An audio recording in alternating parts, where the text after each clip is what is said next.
In this lesson I want to carry on looking at alternate picking. This time we're going to be looking at a few more one-string variations, and we're going to be looking at changing strings as well. One of the things that kind of happened to me, like when I was a lot younger, was the discovery of Yngwie Malmsteen, which, you know, for me was great because alternate picking was still relatively new to me. But the cool thing about discovering Malmsteen was the fact that he was doing a lot of you know, fast alternate pick stuff on one string. And you know, before I kind of tackled changing between strings, there was a lot of one string stuff which I kind of thought, oh yeah, you know, this is like really good.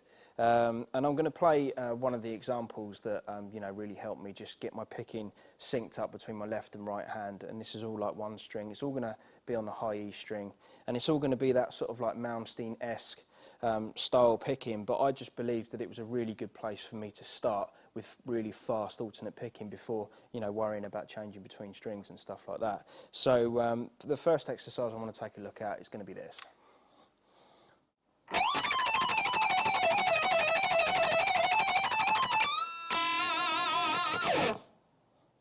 Right, this lick is going to be in the key of E minor, and it's going to start on the 19th fret of the high E string, and we're just going to be using all alternate picking starting with a downstroke. And it's going to be 19, 22, 21, 19, 19, 22, 20, 19, then down to 17.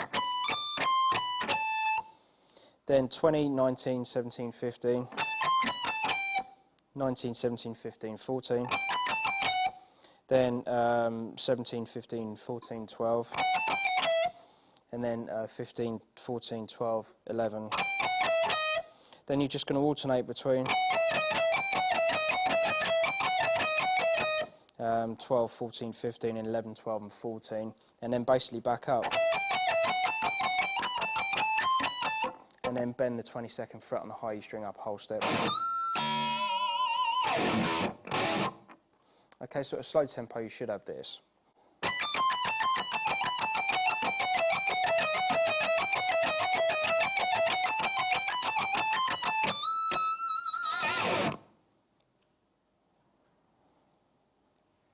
Okay, so as you can see, it's a good way of being able to play through positions on one string, and it's not really concentrating on changing strings. Just playing on the one string is going to build up your coordination between your left and your right hand. Okay, so continuing on from that, you know, you want to be able to sort of play between two strings. So you know, the first lesson and this lesson is definitely going to be, you know, gearing you up to building coordination between the left and the right hand, getting everything clean, getting you a really good idea of, you know, alternate picking and how it works and all that kind of stuff. But, you know, the real challenge with alternate picking is changing strings.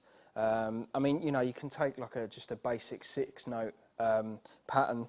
I mean, I say basic, if you've not really done this before, then I guess it'll be a bit more than basic. But the idea is to sort of build your coordination between your right and left hand and skipping over the string, because alternate picking isn't like inside the string.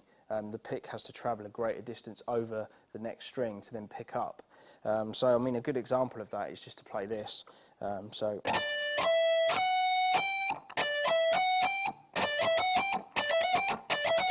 it's like the super match game lick. But yeah, basically you're you know, travelling the pick over and then coming back. Now, you know, the key to sort of like speed is obviously the pick's got to travel quite a long way, but you've got to try and keep it as close to the string as humanly possible, because obviously the less distance the pick has got to go to hit the string, then, you know, the easier it's going to be to go faster. But I mean, you know, I'm not gonna. I don't want to sit here and go through all the kind of standard alternate picking lessons and stuff, because, you know, there's tons of stuff where you literally just play 4 notes up, and, you know, this kind of thing.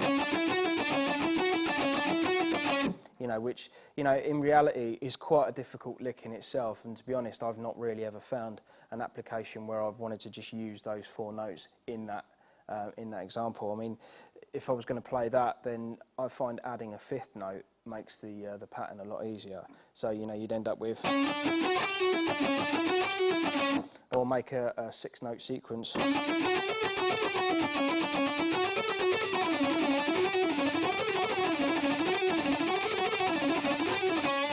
You know, that kind of thing makes it easier than just literally stopping on the one note and then going back to the D string. And I'm all about making things easy for yourself. Like, you know, I won't purposefully play stuff if it's just ridiculously difficult. Or what I'll do is I'll take that idea and I'll try and move it into some way where I know my hands can sort of like deal with it better. But basically, I just want to take you through a 6-note pattern. Well, we're going to be using 6 notes, but it's probably going to be more than that within the actual pattern. But it's going to be taking you through, again, those positions that we looked at just in the 1 string, you know, playing this.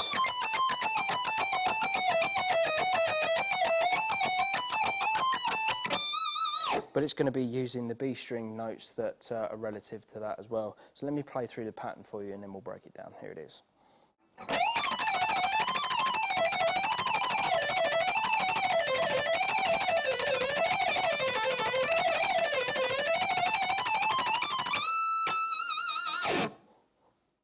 Okay, starting off this pattern, obviously we're going to be using 2 strings now.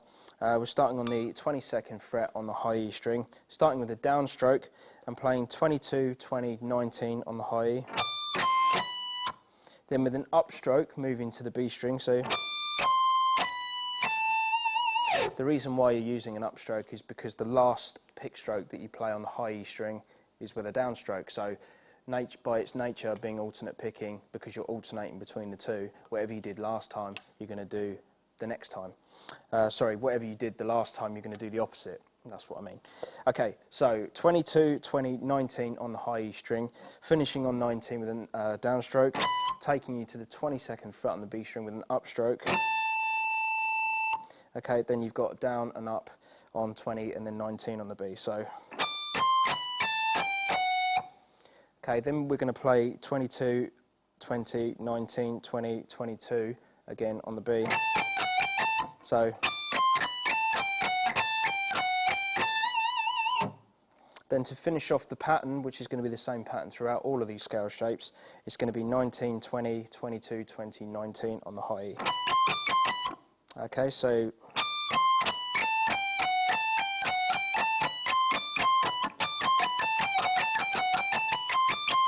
okay, so it's probably worth getting that under your fingers and getting your pick used to that before maybe continuing on, unless you know, you've got some experience of alternate picking and you know, you fancy just having a blast at this exercise to help get that better. But you know, isolation is probably a good way of being able to build up your technique as well as trying to do the whole thing.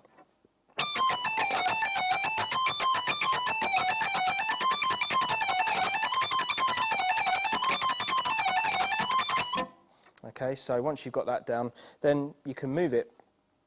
So assuming that you've kind of put in, you know, loads and loads of hours and months and years worth of practice into that one lick and drove everyone crazy, then now you can decide to move on to the next part, which is going to be 20, 19, 17 on the high E string and the same on the B string, using that exact same pattern that we did in the first position.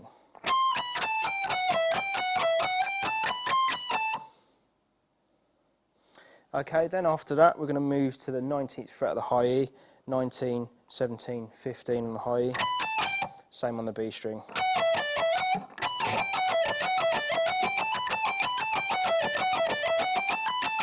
Okay, so same pattern again, so far we should have this.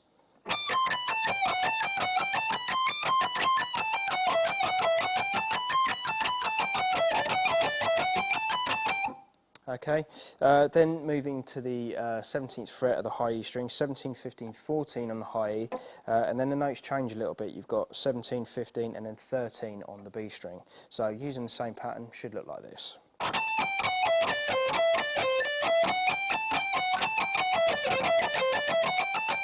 Again, it's entirely up to you what fingers you want to use for this. You can go for the 4, 2, 1 on both, which is probably what you technically should do, but for me, I'm still using the, just because it's easier for me, why not? So yeah, it's up to you what you want to do there. Same with the next position as well, which is going to be this. Okay, so it's 15, 14, 12 on the high E string, then 15 to 13, 12 on the B string. Now you can either play 4, 3 or 1 on the high E string, and then play 4, 2, 1 on the B. But, you know, again, that's slightly awkward for me, so I'm choosing to just play it like this.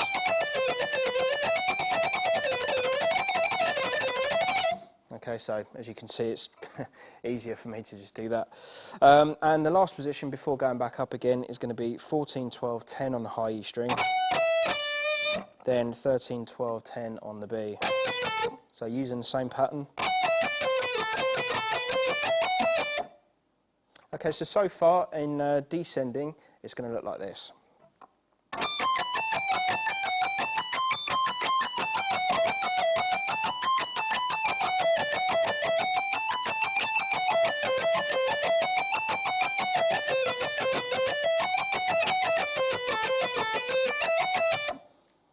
Okay, then going back up with this exercise, we're going to go back up to the last position that we played, which was this. Then we're just going to do this to finish it.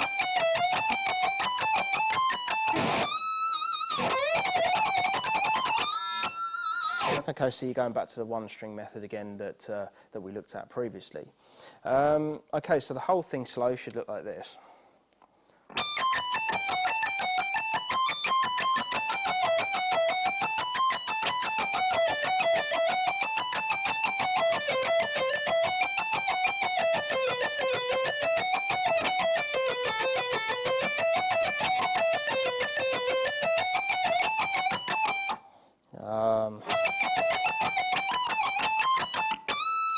And again.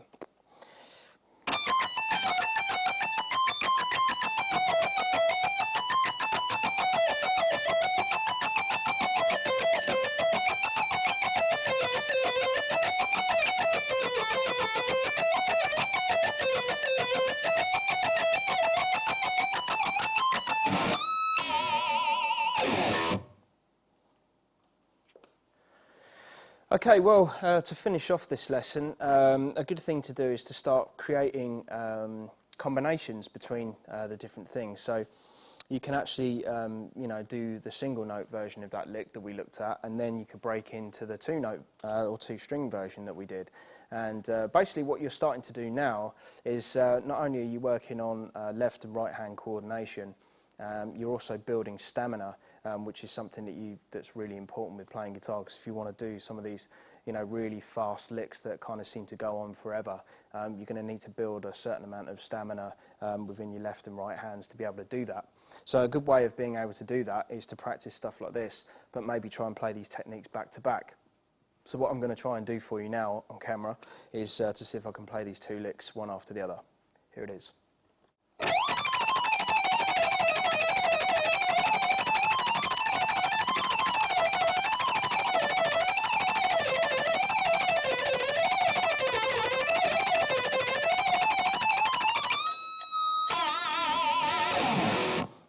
Okay, so there you have it, both those exercises put back to back.